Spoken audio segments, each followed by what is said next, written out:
checking the world for news that's important to you.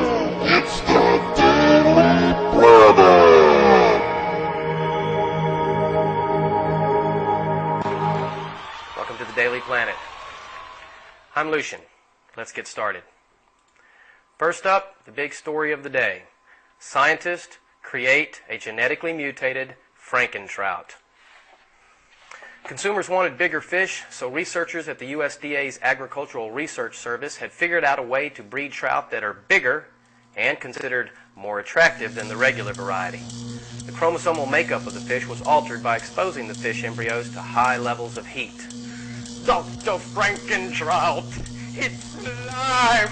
It's alive! It's not a monster! It's only a fish!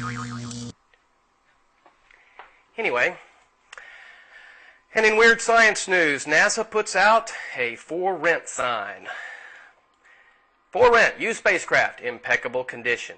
NASA is accepting proposals for a follow-on mission for the Deep Impact Flyby spacecraft that took close-up pictures as Comet Tempel 1 collided with an impactor probe and obliterated it on July 4th.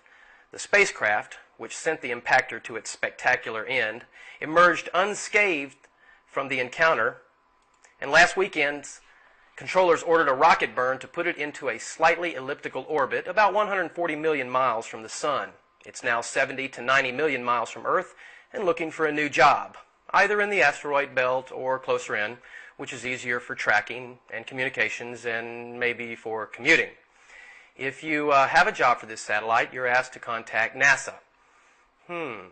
Use satellite for rent. This is part of the new NASA.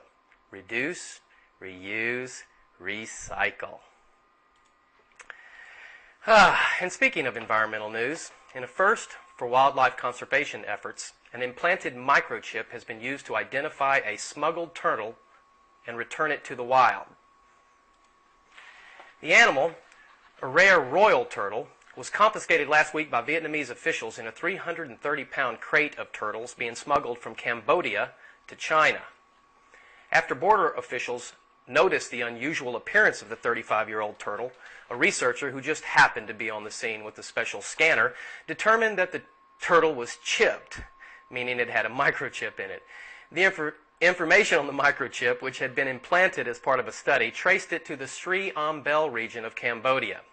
The 33-pound mangrove turtle was returned to Cambodian officials in a small ceremony last week, in one of the first examples of two governments working together to repatriate a rare turtle.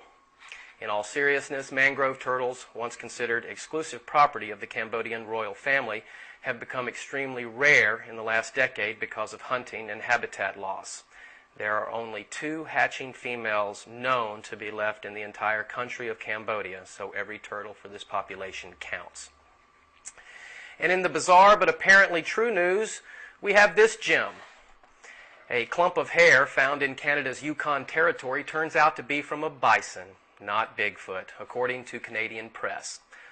Wildlife geneticist David Coltman from the University of Alberta in Edmonton tested the sample this week, and the results ruled out the mythical man-ape of the Northwest, or a lost cast member from the Land of the Lost.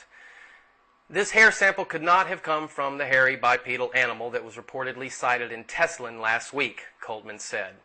Several people claimed they had heard and or saw a large hairy creature about 100 miles east of the Yukon capital of Whitehorse in a village. Still, the findings do not rule out that Bigfoot isn't out there, Coltman said.